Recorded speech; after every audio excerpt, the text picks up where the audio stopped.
Engkau gembala yang baik, Kau menuntun hidupku dan bawaku ke air tenang, menyegarkan jiwaku. Selamat malam, salam sejahtera, salam di dalam kasih-Nya Tuhan kita Yesus Kristus. Oleh karena kemurahan Tuhan, kita dimungkinkan untuk mengusahakan ibadah doa penyembahan. Dan sebelum kita membawa hidup kita rendah di kaki salib Tuhan, sujud menyembah kepada Dia, terlebih dahulu kita memperhatikan firman penggembalaan untuk ibadah doa penyembahan dari surat yang dikirim oleh Rasul Paulus kepada jemaat di Kolose pasal yang ketiga ayat 9. Kolose pasal 3 ayat yang ke-9, demikian firman Tuhan. Jangan lagi kamu saling mendustai. Jangan lagi kamu saling mendustai. Berarti antara yang satu dengan yang lain, jangan lagi saling mendustai. Tetapi sebaliknya, marilah kita menampilkan hati kita yang sebenar-benarnya di hadapan Tuhan maupun sesama dengan cara berkata jujur, sebab perkataan-perkataan yang keluar dari mulut berasal dari dalam hati seseorang. Singkatnya, dengan berkata jujur menunjukkan bahwa seseorang tidak hidup di dalam kepalsuan. Mazmur 12 ayat 3. Mazmur 12 ayat yang ketiga. Demikian firman Tuhan. Mereka berkata dusta yang seorang kepada yang lain. Mereka berkata dengan bibir yang manis dan hati yang bercabang. Yang dimaksud dengan berkata dusta ialah berkata dengan bibir manis tetapi hatinya bercabang. Yang dimaksud dengan berkata dusta ialah berkata-kata dengan bibir yang manis tetapi hatinya bercabang. Dengan lain kata, hatinya tidak semanis dan tidak seindah perkataan-perkataan yang keluar dari mulut. Dengan lain kata, hatinya tidak semanis dan seindah perkataan-perkataan yang keluar dari mulutnya. Contoh, Wahyu 13 ayat 11. Contoh, Wahyu 13 ayat yang ke-13 ayat 11, demikian firman Tuhan.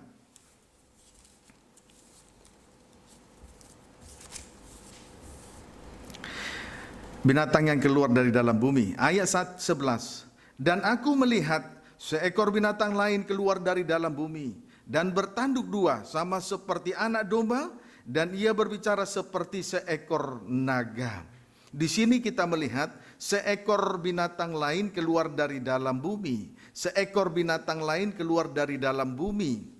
Adapun wujud dari binatang tersebut bertanduk dua sama seperti anak domba.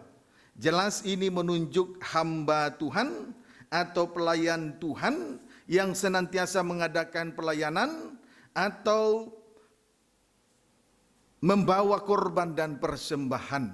Puji Tuhan, jelas itu menunjukkan pelayan hamba Tuhan ataupun pelayan Tuhan yang senantiasa mengadakan pelayanan dan membawa korban dan persembahan. Tetapi yang membuat kita menjadi bingung dan sangat terheran-heran ialah apabila ia berbicara seperti seekor naga. Yang membuat kita bingung dan terheran-heran ialah apabila ia berbicara seperti seekor naga, berarti perkataannya penuh dengan perkataan dusta. Wujudnya seperti anak domba bertanduk dua. Jelas ini menunjuk seorang hamba Tuhan atau pelayan Tuhan yang senantiasa mengadakan pelayanan pendamaian atau senantiasa membawa korban dan persembahan. Tetapi yang membingungkan di sini dan membuat kita heran apabila ia berbicara sama seperti seekor naga, berarti perkataannya penuh dengan perkataan dusta. Kesimpulannya, binatang yang keluar dari dalam bumi ini tidak lain tidak bukan ialah nabi-nabi palsu. Amin. Lebih jauh tentang nabi-nabi palsu, Injil Matius pasal yang ke-7, Injil Matius pasal yang ke-7 ayat yang ke-15, demikian firman Tuhan. Hal pengajaran yang sesat. Waspadalah terhadap nabi-nabi palsu yang datang kepadamu dengan menyamar seperti domba, tetapi sesungguhnya mereka adalah serigala yang buas.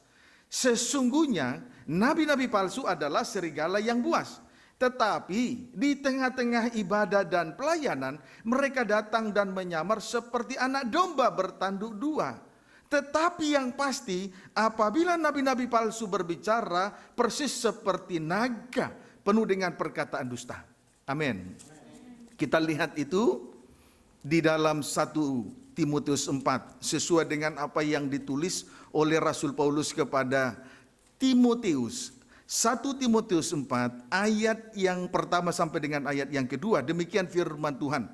Tetapi roh dengan tegas mengatakan bahwa di waktu-waktu kemudian ada orang yang akan murtad, lalu mengikuti roh-roh penyesat dan ajaran setan-setan, oleh tipu daya pendusta-pendusta yang hati nuraninya memakai cap mereka. Puji Tuhan. Di waktu-waktu kemudian, di sini dikatakan ada orang yang akan murtad, ya, undur dari kebenaran, undur dari kesucian, undur dari dia tidak lagi menyangkal diri dan memikul salibnya, lalu mengikuti roh-roh penyesat dan ajaran setan-setan. Dan itu semua disebabkan oleh tipu daya pendusta-pendusta yang hati nuraninya memakai cap mereka. Puji Tuhan, di hari-hari terakhir, di waktu-waktu kemudian ada orang yang akan murtad, lalu mengikuti roh-roh penyesat dan ajaran setan-setan. Disebabkan oleh tipu daya pendusta-pendusta yang hati nuraninya memakai cap mereka. Puji Tuhan, yang hati nuraninya memakai cap mereka. Itu sama seperti daging yang diselar oleh besi panas. Susah dihapus, susah diluruskan. Sekalipun salah tetap merasa diri benar. Itu pendusta-pendusta, nabi-nabi palsu, penuh dengan dusta. Puji Tuhan, mereka melayani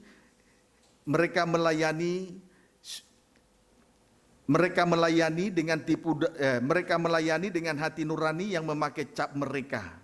Seperti daging yang diselar oleh besi panas, susah dihapus. Ya, daging ini kalau sudah diselar oleh besi panas, susah dihapus, maksudnya susah diluruskan, sekalipun salah tetap merasa diri benar. Karena mereka memakai cap mereka, melayani dengan cap mereka. Puji Tuhan, biar salah merasa diri benar, biar sudah salah susah diluruskan. Mengapa? Karena mereka merasa diri benar. Banyak begitu ajaran setan seperti itu. Biar sudah diluruskan, biar sudah salah tetap saja merasa diri benar, susah diluruskan. Seperti daging yang diselar oleh besi panas, susah dihapus. Amin, saudara. Puji Tuhan. 1 Timotius 4 ayat 3. Lihat pendusta-pendusta ya. Ayat 3, mereka itu melarang orang kawin, melarang orang makan makanan yang diciptakan Allah, supaya dengan pengucapan syukur dimakan oleh orang yang percaya dan yang telah mengenal kebenaran. Tipu daya pendusta-pendusta antara lain. Tipu daya dari pendusta-pendusta tadi antara lain, 1, melarang orang kawin. 2, melarang orang makan makanan yang diciptakan Allah. Selanjutnya kita akan melihat 2 perkara ini. Puji Tuhan, kita akan menyimak penguraian dari 2 perkara ini ya. Amin, saudara.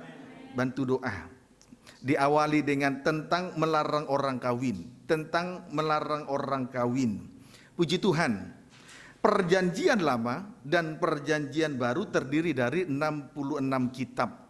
Perjanjian Lama dan Perjanjian Baru terdiri dari 66 kitab. Diawali dengan kitab Kejadian dan diakhiri dengan kitab Wahyu. Diawali dengan nikah Adam dalam Kejadian pasal 2, diakhiri dengan nikah rohani dalam Wahyu pasal 19 ayat 6 sampai 8, yakni pesta nikah anak domba. Amin. Puji Tuhan. Saya ulangi ya, Perjanjian Lama dan Perjanjian Baru terdiri dari 66 kitab. Diawali dengan kitab Kejadian dan diakhiri dengan kitab Wahyu.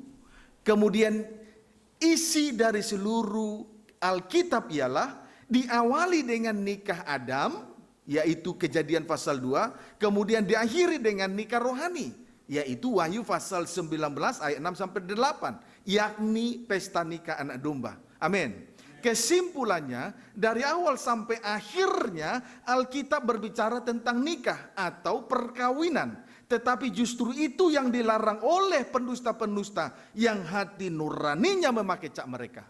Amin. Puji Tuhan. Mari kita selidiki dulu dalam Kejadian pasal yang kedua. Justru itu yang dilarang. Ya, jadi intinya saudara, Perjanjian Lama diawali Kejadian berbicara tentang nikah Adam, kemudian diakhiri dengan Wahyu juga berbicara tentang perkawinan atau nikah, pesta nikah anak domba. Tetapi justru itu yang dilarang oleh pendusta-pendusta, karena mereka melayani dengan hati nuraninya dengan cap mereka, melayani dengan hati nurani dengan cap mereka. Itu kebenaran diri sendiri. Sudah salah, susah diluruskan. Hati-hati. Amin. Puji Tuhan. Haleluya. Kejadian 2 ayat 18. Kejadian 2 ayat 18 terlebih dahulu. Puji Tuhan. Tuhan Allah berfirman, tidak baik kalau manusia itu seorang diri saja. Aku akan menjadikan penolong baginya yang sepadan dengan dia.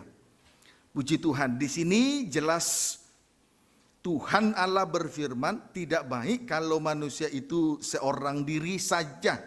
Sebab itu Allah menjadikan penolong bagi manusia itu, penolong yang sepadan dengan dia. Puji Tuhan. Tidak baik seorang diri. Allah melihat bahwa Allah berfirman, tidak baik kalau manusia itu seorang diri saja. Oleh sebab itu Allah menjadikan penolong bagi manusia itu, penolong yang sepadan dengan dia. Ayat 19 sampai dengan ayat yang ke-20. Lalu Tuhan Allah membentuk dari tanah segala binatang hutan dan segala burung di udara. Dibawanya lah semuanya kepada manusia itu untuk melihat bagaimana ia menamainya.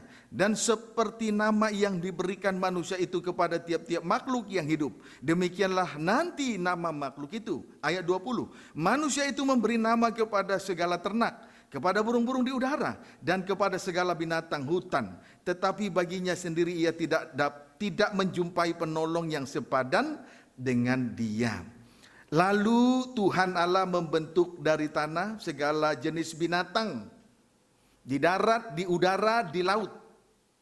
Tetapi baginya sendiri ia tidak menjumpai penolong yang sepadan. Amin.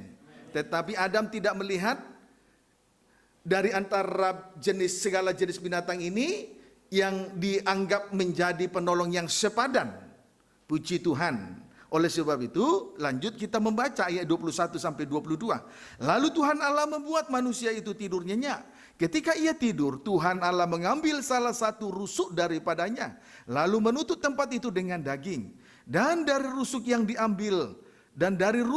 diambil Tuhan Allah dari manusia itu, dibangunnyalah seorang perempuan, lalu dibawanya kepada manusia itu. Puji Tuhan. Lalu Tuhan Allah membuat manusia itu tidur nyenyak. Ketika ia tidur nyenyak, Tuhan Allah mengambil salah satu rusuk daripadanya. Ya, puji Tuhan. Dan dari rusuk itu Tuhan Allah membangun seorang perempuan, lalu dibawa kepada manusia. Puji Tuhan. Lalu kita melihat ayat yang ke-23. Lalu berkatalah Adam atau manusia itu, inilah dia tulang dari tulangku dan daging dari dagingku. Ia akan dinamai perempuan sebab ia diambil dari laki-laki. Puji Tuhan. Intinya, saudaraku, akhirnya Tuhan membangunkan seorang perempuan dari tulang rusuk yang diambil daripada Adam untuk menjadi penolong yang sepadan bagi Adam. Amin, saudaraku. Puji Tuhan. Haleluya. Tapi supaya terwujudnya hal ini, Adam harus terlebih dahulu tidur nyenyak. Puji Tuhan. Maka di hari-hari terakhir ini, kita juga gereja Tuhan harus tidur nyenyak. Puji Tuhan, harus tidur nyenyak, betul-betul tidur nyenyak. Puji Tuhan, sehingga apapun yang terjadi, terjadilah. Kita tidak merasakan apa-apa. Puji Tuhan, tentu ini berbicara tentang pengalaman kematian. Amin. Baru terkait dengan itu, kita akan membaca dulu Injil Matius pasal yang ke-19, ayat yang ke-4 dan sampai dengan ayat yang ke-6. Demikian firman Tuhan. Temanya, judulnya, perikopnya perceraian. Ayat 4. Jawab Yesus, tidakkah kamu baca bahwa Ia yang menciptakan manusia sejak semula, menjadikan mereka laki-laki dan perempuan? Dan firman-Nya, sebab itu laki-laki akan meninggalkan ayah dan ibunya dan bersatu dengan istrinya, sehingga keduanya itu menjadi satu daging. Demikianlah mereka bukan lagi dua, melainkan satu. Karena itu apa yang telah dipersatukan Allah tidak boleh diceraikan manusia. Puji Tuhan. Yesus berkata, Allah menciptakan manusia sejak semula, menjadikan laki-laki dan perempuan. Titik. Kemudian, laki-laki akan meninggalkan ayah dan ibunya dan bersatu dengan istrinya, sehingga keduanya menjadi satu. Pendeknya, hal perkawinan ini juga dituliskan di dalam Injil Matius, sesuai dengan apa yang dinyatakan oleh Yesus Kristus kepada murid-murid. Amin, saudaraku. Puji Tuhan. Haleluya. Itu hal perkawinan ini ditekankan kepada murid-murid, dan murid-murid harus mengerti tentang hal itu. Gereja Tuhan juga harus mengerti tentang hal perkawinan ini. Puji Tuhan. Seperti seorang laki-laki meninggalkan ayah dan ibunya dan bersatu dengan istrinya, dan itu ditekankan sekali. Yesus menekankan hal itu kepada murid-murid, dan murid-murid juga harus mengerti akan hal perkawinan. Amin. Puji Tuhan. Jadi apa yang telah dikerjakan oleh Allah di dalam Kejadian pasal yang kedua, itu kemudian diceritakan kembali oleh Yesus kepada murid-murid, supaya murid-murid mengerti tentang hal perkawinan itu. Gereja Tuhan juga di hari-hari terakhir ini harus juga mengerti tentang perkawinan, soal nikah. Jangan sampai gereja Tuhan tidak mengerti tentang soal nikah. Kalau gereja hanya mengerti tentang berkat dan diberkati, hanya dan terikat melayani tapi terikat dengan perkara lahiriah, ini suatu perkara besar dan menimbulkan rata tangis nanti di kemudian hari. Tidak selamanya berkat-berkat lahiriah dan perkara lahiriah itu menjamin kehidupan kita masing-masing, menjamin hidup kita, ibadah, pelayanan, nikah dan rumah tangga kita. Amin.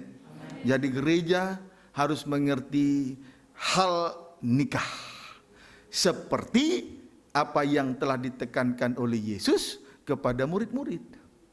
Puji Tuhan. Amin ya. Baik. Efesus 5. Efesus 5. Efesus 5 ayat 31 sampai dengan 33. Demikian firman Tuhan.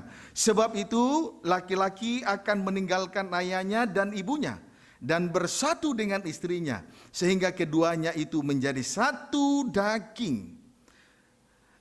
32. Rahasia ini besar, tetapi yang aku maksudkan ialah hubungan Kristus dan jemaat.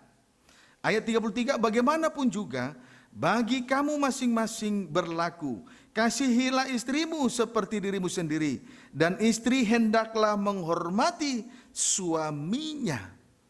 Puji Tuhan. Haleluya. Saudara, di sini pun kita melihat Rasul Paulus bercerita tentang perkawinan kepada sidang jemaat di Efesus. Puji Tuhan. Di sini pun kita melihat Rasul Paulus menekankan hal perkawinan kepada sidang jemaat di Efesus. Puji Tuhan. Selanjutnya Rasul Paulus berkata, selanjutnya kita harus mengetahui bahwa ada dua rahasia besar. Ada dua rahasia besar. Salah satunya ialah rahasia nikah, yakni hubungan antara Kristus sebagai mempelai laki-laki surga dengan sidang jemaat sebagai mempelai wanitanya berdasarkan kasih. Amin. Puji Tuhan. Kemudian di dalam hubungan nikah akan nyata. Saya ulangi dulu ya. Ada dua rahasia besar. Salah satunya ialah rahasia nikah, yakni hubungan antara Kristus dengan mempelai laki-laki surga dengan sidang jemaat sebagai mempelai wanitanya berdasarkan kasih. Amin.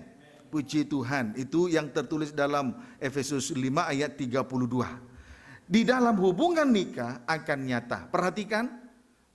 Di dalam hubungan nikah akan nyata. Istri pertama, laki-laki atau suami mengasihi istrinya. Strip yang kedua, perempuan atau istri menghormati, dengan lain kata tunduk kepada suaminya, dalam kurung laki-laki atau laki-laki. Puji Tuhan. Inilah wujud dari hubungan nikah antara Kristus sebagai mempelai laki-laki surga dengan sidang jemaat sebagai mempelai perempuannya berdasarkan kasih. Jadi di dalam nikah wujudnya itu akan terlihat di mana sang suami mengasihi istri. Sebaliknya istri menghormati, dengan lain kata tunduk kepada suaminya. Amin, saudaraku.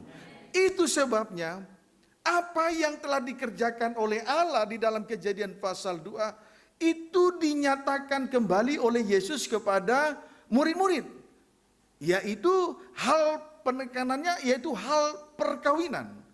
Lalu dengan lebih rinci lagi Rasul Paulus menjelaskan hal perkawinan ini kepada sidang jemaat di Efesus. Amin. Lalu di dalam wujud daripada hubungan nikah ini ada dua, yaitu suami mengasihi istri.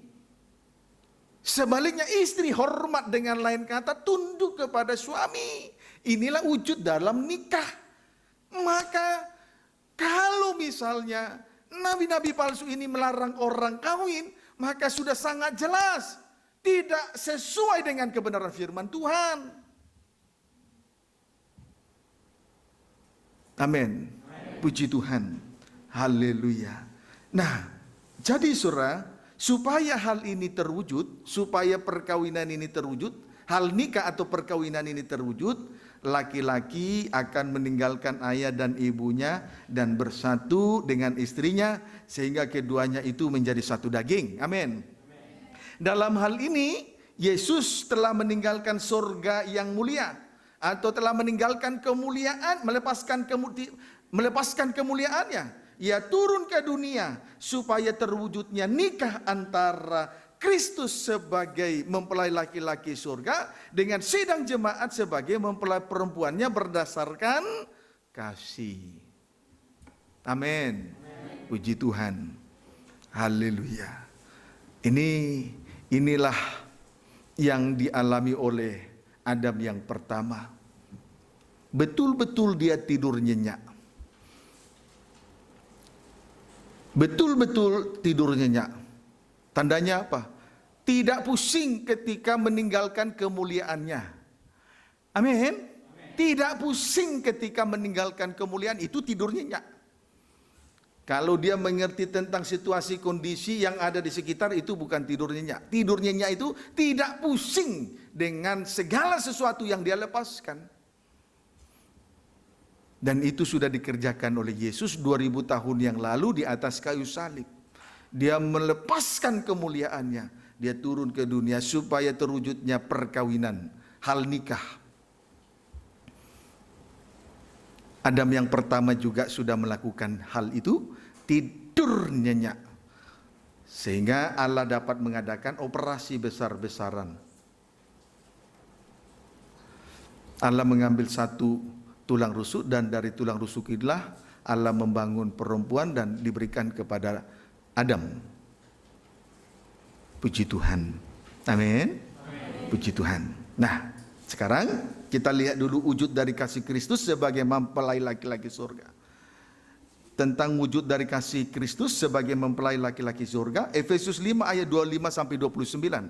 Efesus 5 ayat 25 sampai 29, demikian firman Tuhan. Hai suami, kasihilah istrimu sebagaimana Kristus telah mengasihi jemaat dan telah menyerahkan dirinya bagi jemaat untuk menguduskannya, sesudah ia menyucikannya dengan memandikannya dengan air dan firman, supaya dengan demikian ia menempatkan jemaat di hadapan dirinya dengan cemerlang, tanpa cacat atau kerut atau yang serupa itu, tetapi supaya jemaat kudus dan tidak bercela.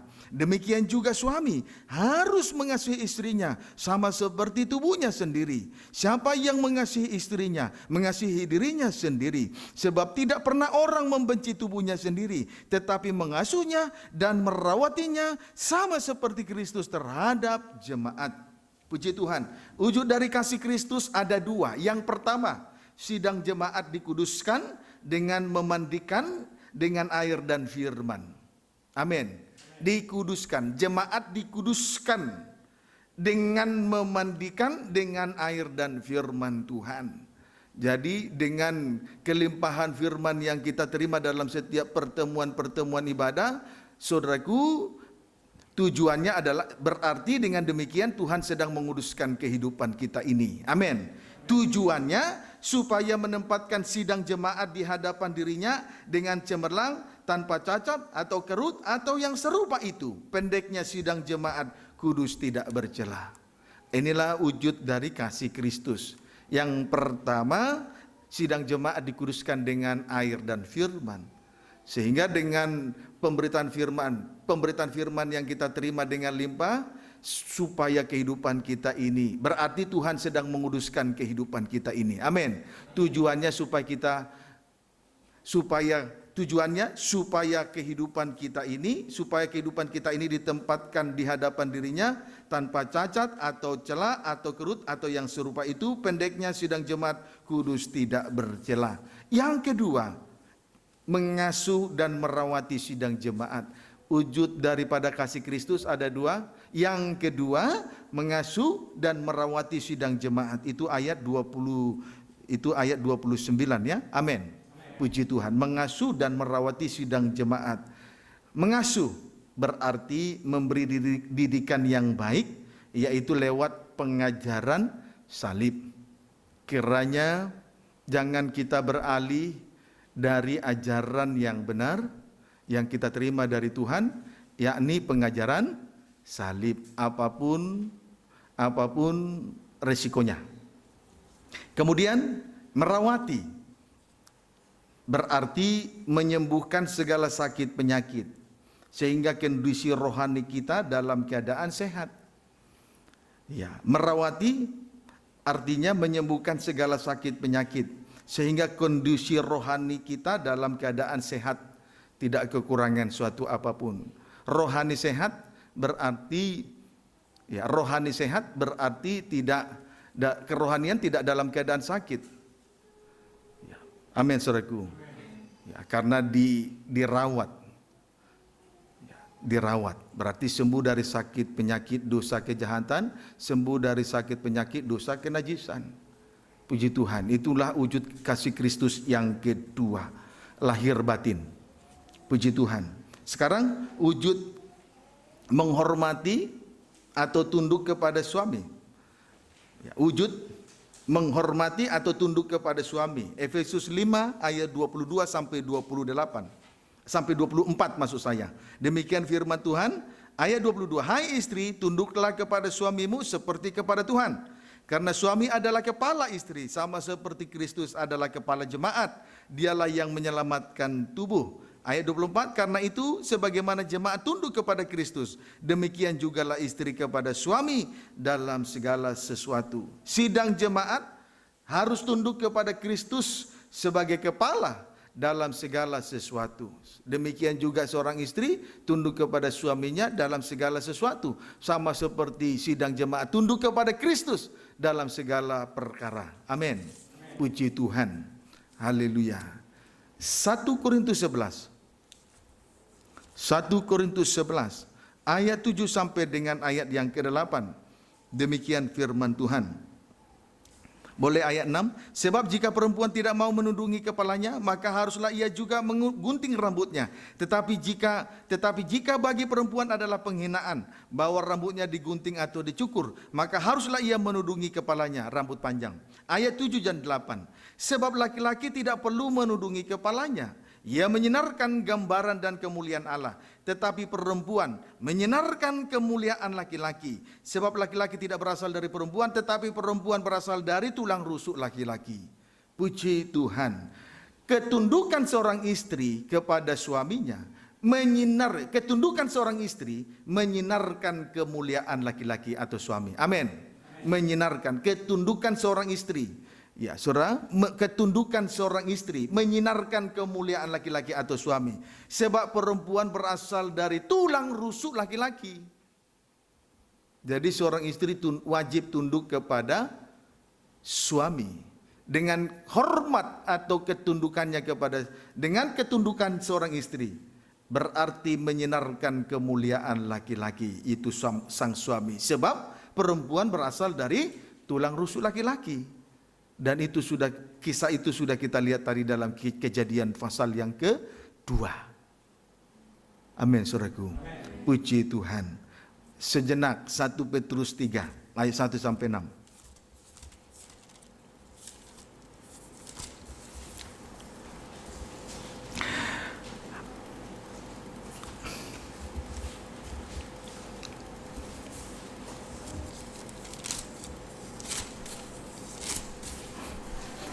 Hidup bersama suami istri. Demikian juga kamu, hai istri-istri, tunduklah kepada suamimu, supaya jika ada di antara mereka yang tidak taat kepada firman, mereka juga tanpa perkataan dimenangkan oleh kelakuan istrinya. Jika mereka melihat bagaimana murni dan salehnya hidup istri mereka itu, perhiasanmu janganlah secara lahiriah, yaitu dengan mengepang-ngepang rambut, memakai perhiasan emas, atau dengan mengenakan pakaian yang indah-indah. Tetapi perhiasanmu ialah manusia batinia yang tersembunyi, dengan perhiasan yang tidak binasa, yang berasal dari roh yang lemah lembut dan tenteram, yang sangat berharga di mata Allah. Sebab demikianlah caranya perempuan-perempuan kudus dahulu berdandan, yaitu perempuan-perempuan yang menaruh pengharapannya kepada Allah. Mereka tunduk kepada suaminya, sama seperti Sarah taat kepada Abraham dan menamai dia tuannya. Dan kamu adalah anak-anaknya jika kamu berbuat baik dan tidak takut akan ancaman. Saudara, ketundukan seorang istri adalah perhiasan rohani. Ketundukan adalah perhiasan rohani dari seorang istri. Dan ketundukan itu berasal dari roh yang lemah lembut dan tenteram. Amin. Di dalam ketundukan itu, di sini kita melihat Sarah taat kepada Abraham, bahkan menamai Abraham tuannya. Puji Tuhan. Amin, saudaraku. Nah, inilah wujud daripada perkawinan. Suami mengasihi istri. Wujud pertama, saudaraku, sidang jemaat dikuduskan oleh air dan firman. Kemudian diasuh, kemudian dirawati. Yang kedua, diasuh dan dirawati. Nah, wujud dari ketundukan seorang istri menghormati atau tunduk kepada suaminya. Di dalam ketundukan seorang istri akan terlihat bahwa dia taat seperti Sarah taat kepada Abraham, bahkan menamai Abraham tuannya. Kalau Sarah menamai tuannya adalah Abraham, berarti dia mengambil rupa sebagai seorang hamba. Jadi seorang yang taat pasti mau menjadi hamba di dalam melayani pekerjaan Tuhan. Nah, inilah wujud dalam perkawinan itu. Tetapi saudara, hal semacam ini, saudaraku, setan tidak mau melihat hal semacam ini, wujud dari perkawinan semacam ini. Amin, saudaraku. Maka perkawinan itu, maka setan berusaha untuk merusak nikah atau perkawinan. Puji Tuhan. Haleluya. Jadi saudara, kita harus bersyukur kepada Tuhan bahwa sampai malam ini hati kita diteguhkan oleh pengajaran mempelai dan pengajaran tabernakel.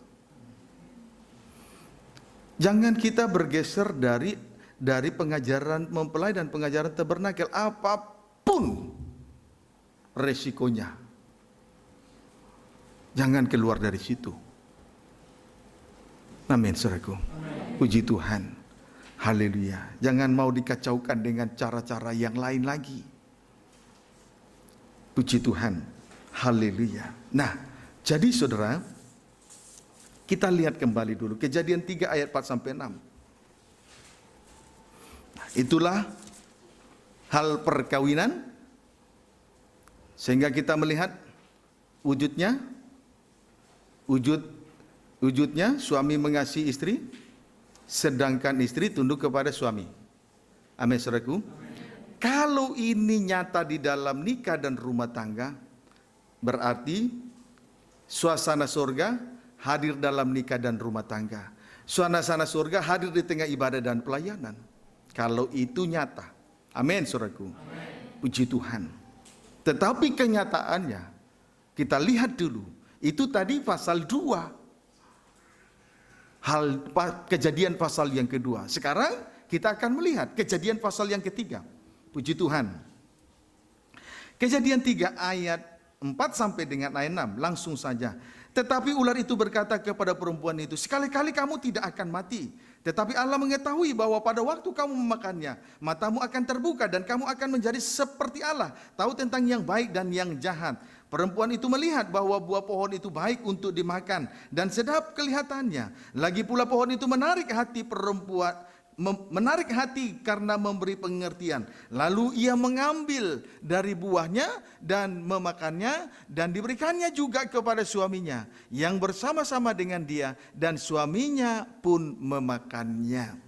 Jadi saudaraku, intinya di sini adalah Hawa diperdaya oleh ular itu. Namun pada akhirnya pada pasal yang ketiga ayat 4 sampai dengan ayat yang ke-6, Hawa diperdaya oleh ular itu dengan kelicikannya. Pendeknya nikah yang pertama telah rusak. Pendeknya nikah yang pertama telah rusak, sehingga tergenapilah 1 Timotius 4 ayat 1 sampai dengan ayat 3. Amin. Sehingga dengan demikian tergenapilah 1 Timotius 4 ayat 1 sampai 3.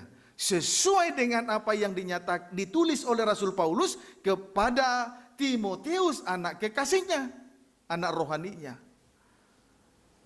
Bahwa di kemudian hari ada orang akan murtad karena ajaran pendusta-pendusta yang hati nuraninya memakai cap mereka.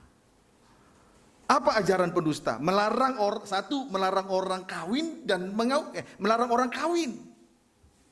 2, melarang orang makan makanan yang diciptakan Allah supaya ada ucapan syukur.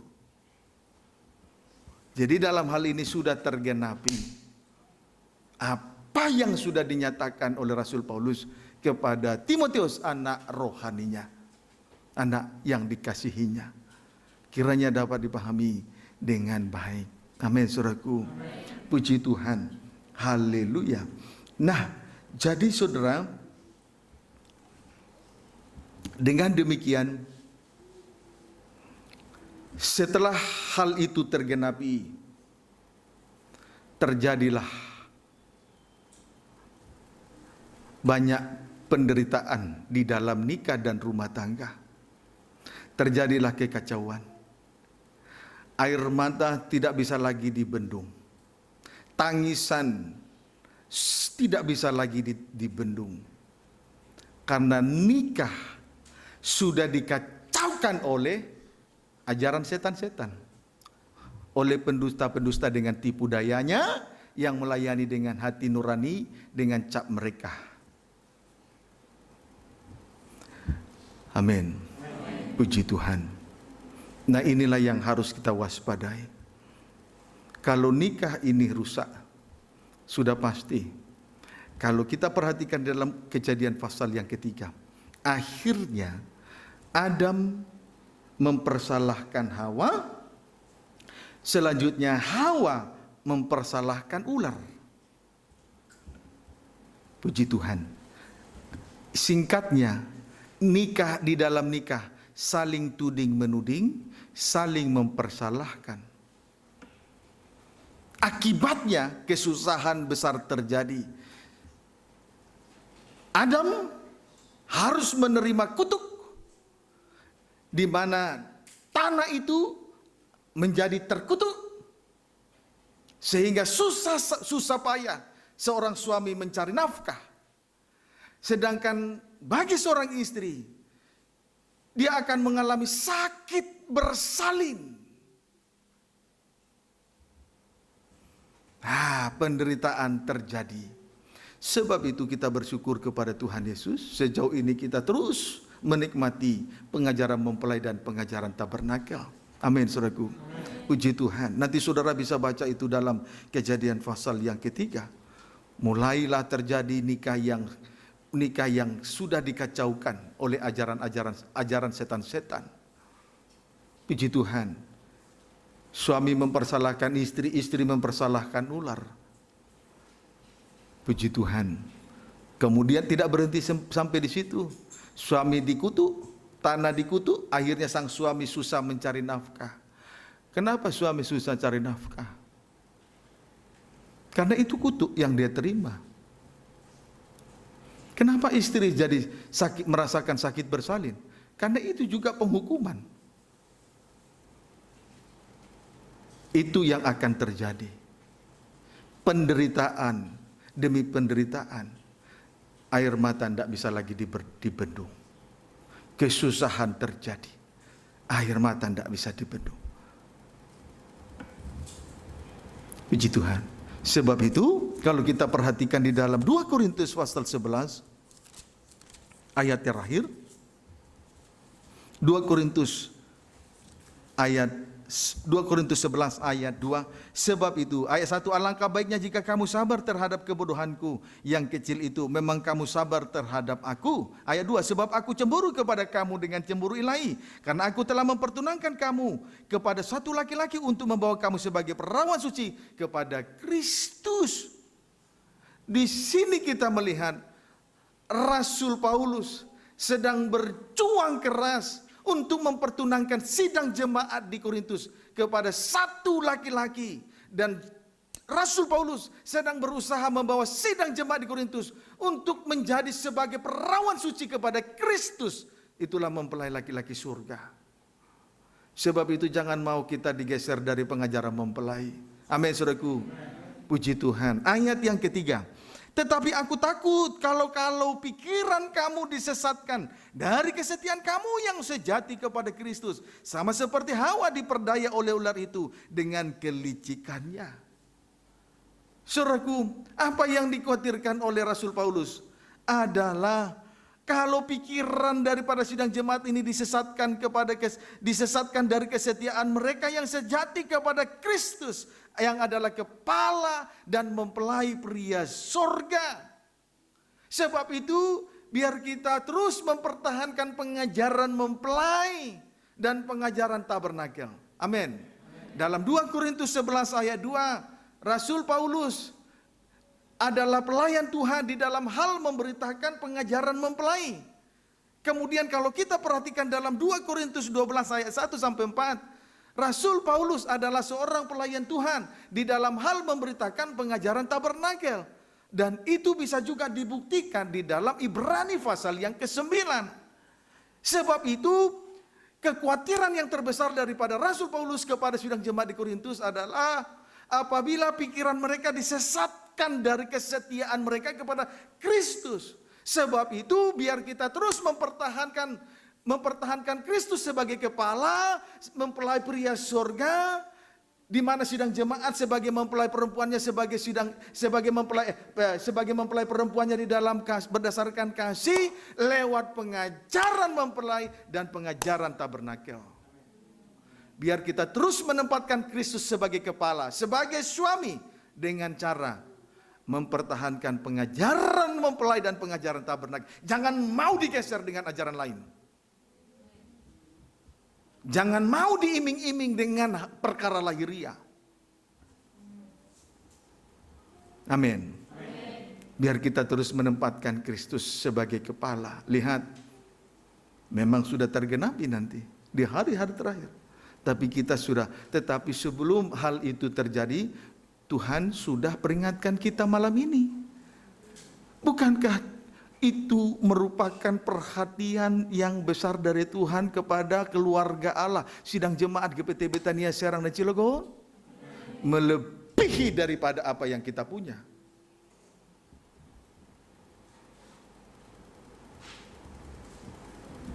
Jangan kita berhitung-hitung di dalam hal melakukan kewajiban kita kepada Tuhan dengan bersungut-sungut. Jangan gunakan lagi akal dan pikiran. Izinkanlah pengajaran mempelai dan pengajaran tabernakel untuk memperlengkapi kehidupan kita ini sekaliannya. Dia yang akan menyediakan apapun yang kita perlukan, apapun yang kita butuhkan, sampai membawa kita masuk dalam pembentukan tubuh Kristus yang sempurna, membawa kita masuk di dalam rencana Allah yang besar, yaitu menjadi mempelai Tuhan. Inilah yang dikhawatirkan oleh Rasul Paulus. Tetapi malam ini kita diajar untuk terus menempatkan Kristus sebagai kepala lewat pengajaran mempelai dan pengajaran tabernakel. Tuhan Yesus memberkati kita. Amin.